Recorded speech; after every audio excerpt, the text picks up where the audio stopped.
Patay isang ginang at kanyang anak matapos bumangga sa tren ang sinasakyan nilang kotse sa Calamba, Laguna. Pahirapan ang pag-alis sa katawan ng mag-ina matapos silang maipit sa kotse. May live at exclusive report si Haji Rieta. Haji.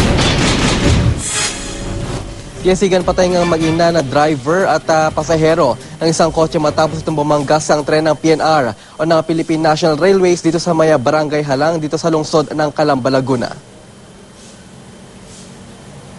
Sa larawang ito, kita ang dalawang babaeng ito na naipit sa wasak na bahagi ng kanilang kotse. Bumanggang kotse sa tren dito sa Barangay Halang pasado alas 9 kagabi. Ayon sa responding rescue team, pahirapan daw ang pag-alis sa mag-inang naipit. Medyo mahirap po lalo na dun sa driver kasi yung talagang naipit dun sa kotse. Kaya kailangan. Yan po ba yung damage ng kotse? Totally wrecked siya sa harapan lalo na dun sa driver seat. Kailangan pang gamitin yung power tools para may release lang yung victim. Nakilala ang mga biktima sila Cristina Guzman, 24 na taong gulang, driver ng kotse, at ang ina niyang si Annabel de Guzman, 51 taong gulang, mula sa San Pedro, Laguna.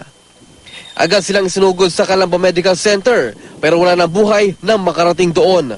Si Aling Lizel Canta, residente malapit sa Riles, natutulog na mangyari ang aksidente, pero nagising daw sila nang marinig ang malakas na pagkakabangga ng kotse sa tren. Yung kasi po natutulog kami, yun narinig na lang po namin na may naglagabuga na po. Nung narinig po namin, nung lumabas po kami, tiningnan po namin yung pala yung yung sasakyan. Pasalamat lang niya, hindi inabot ang kanilang bahay na gawa lang sa light materials. Ayon sa mga nakatira dito, isang gate ang nakatayo dati dito sa may bahagi ng tabi ng Riles. Pero dahil sa lakas ng pagkakaladkad ng kotse, ito na lang ang natira sa nasabing gate. Tila ba isang malakas na bagyo ang puminsalan nito. Nagkalat pa ang ilang bahagi ng nawasak na kotse sa tabi ng Riles. Agamat tumigil ang tren ng mangyaring aksidente, hindi naman inaresto ang driver nito dahil nakiusap daw ang isang PNR supervisor na bukas na lang iyaharap ang driver sa mga pulis. Kakasuhan natin sila ng reckless imprudence resulting in homicide.